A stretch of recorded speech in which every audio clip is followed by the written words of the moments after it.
আসসালামু আলাইকুম সুপ্রিয় দর্শক শ্রোতা। আজকে আমরা তারকিবের দ্বিতীয় ক্লাস নিয়ে হাজির। তো গত ক্লাসে আমরা আলোচনা করেছিলাম তারকিবের মুবতাদা এবং খবর নিয়ে। আজকে আমরা আলোচনা করব হচ্ছে তারকিবের একটি বিষয় মাওসুফ এবং সিফাত, এই দুটো বিষয় নিয়ে ইনশাআল্লাহ। মাওসুফ হচ্ছে যে বিষয় সম্পর্কে দোষ গুণ বর্ণনা করা হয় তাকে মাওসুফ বলা হয়। কোনো বিষয় সম্পর্কে যদি দোষ অথবা গুণ ইত্যাদি বর্ণনা করা হয় তাহলে সেটাকে বলা হয় মাওসুফ। আর সিফাত হচ্ছে যে শব্দটার দ্বারা গুণ বর্ণনা করা হয়, দোষ বর্ণনা করা হয়, সেটাকে সিফাত বলা হয়। যেমন বাংলায় যদি আমরা একটু বলি যে সুন্দর ছেলে, তাহলে এখানে কার সম্পর্কে দোষ গুণ বর্ণনা করতেছে? সুন্দর একটা কি দোষ গুণ না? দোষ মানে গুণ, সুন্দর হওয়া কি একটা গুণ। তাহলে এই গুণটা কার সম্পর্কে বর্ণনা করতেছে? একটা ছেলে সম্পর্কে। তাহলে এই ছেলেটা কি হবে? মাওসুফ।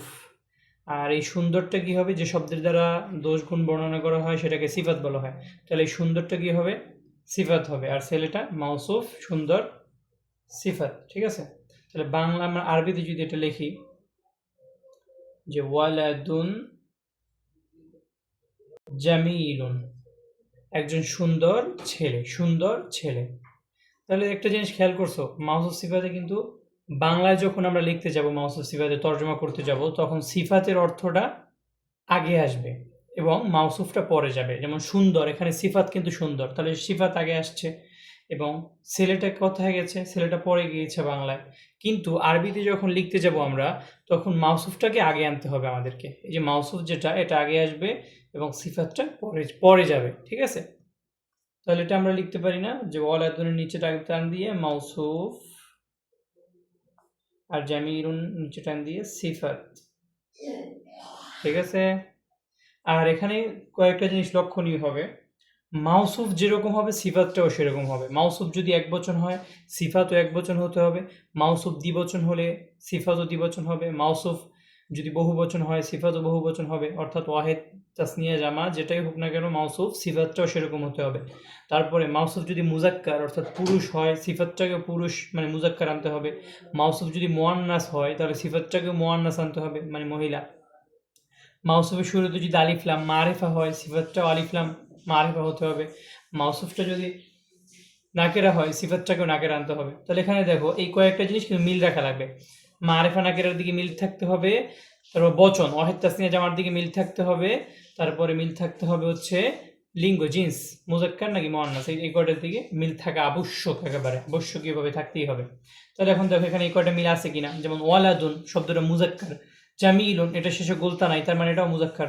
তাহলে আমরা জানি যে কোনো শব্দের শেষে গোলতা থাকলে সেটা মুয়ান্নাস। তাহলে এখানে যেহেতু গোলতা নাই তাহলে এটা মুজাক্কার, তাহলে এটাও মুজাক্কার এটাও মুজাক্কার। একটা কন্ডিশন পেলাম আমরা। দ্বিতীয় নম্বর কন্ডিশন ছিল কি, যে একটা যদি ওয়াহিদ হয় এটাও ওয়াহিদ হতে হবে, এটা তাসনিয়া হলে এটাও তাসনিয়া হতে হবে, যেটা জামা হলে এটাও জামা হতে হবে। তাহলে এখানে ওয়ালাদুন শব্দটা কিন্তু ওয়াহেদ এক বচন, তাহলে জামিরুন এটাও কিন্তু এক বচন। ঠিক আছে? তাহলে এটা ওয়াহেদ এটা ওয়াহেদ পেলাম আমরা এটা। তারপরে আসো ওয়ালাদুন, এটা শব্দের শুরুতে যদি আলিফলাম থাকে অথবা কোনো মানুষের নাম থাকে তাহলে সেটা মারেফা হয়। কিন্তু এখানে ওয়ালাদুন এটা শুরুর দিকে আলিফলাম আছে নেই, তাহলে ওয়ালাদুন এটা অর্থ ছেলে, এটা তো কোনো মানুষের নাম না, তাহলে এটা হচ্ছে কি নাকেরা। আর জামিলুন এটা শুরুতে যদি আলিফলাম নাই এটাও নাকেরা, তাহলে নাকেরা হয়েছে, দুইটাই নাকেরা হয়েছে, এই জন্য এটা মাওসুফ সিফাত। এখন আসলে যদি দুইটাই মারেফা হলেও দুইটাই মাওসুফ সিফাত হবে। আবার আর একটা উদাহরণ যদি আমরা দিই, দেখো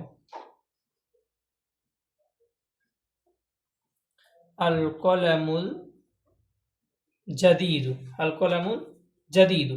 তাহলে এখানে দেখো অর্থ হবে কিরকম, আমরা বলছিলাম মাওসুফের অর্থটা আগে লিখতে হবে। তাহলে অর্থটা যদি আমরা লিখি, সরি নতুন, জাদিদুন অর্থ নতুন, নতুন, কলামুন অর্থ কলম, নতুন কলম। তাহলে আমরা কি বলছিলাম যে অর্থ করার সময় আমাদের না সিফাতের অর্থ আগে আনতে হবে মাওসুফের অর্থ পরে আনতে হবে, কিন্তু আরবিতে মাওসুফ আগে সিফাত পরে। তাহলে এখন আসো এখানে কয়েকটা মিল খুঁজি আমরা। দেখো আলিফলাম, এখানে শব্দ শুরুতে এটা আলিফলাম আসছে, এখানে আলিফলাম আসছে, এটাও মারেফা এটাও মারেফা।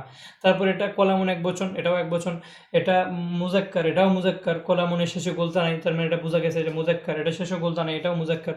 তাহলে সব দিক থেকে মিল আছে, এই জন্য এটা আমরা বলতে পারি এটা মাওসুফ এবং সিফাত বলা যাবে। ঠিক আছে? তাহলে আজকে এই পর্যন্তই থাকুক। পরবর্তী ক্লাসে ইনশাল্লাহ আমরা আরও বিস্তারিত শিখব।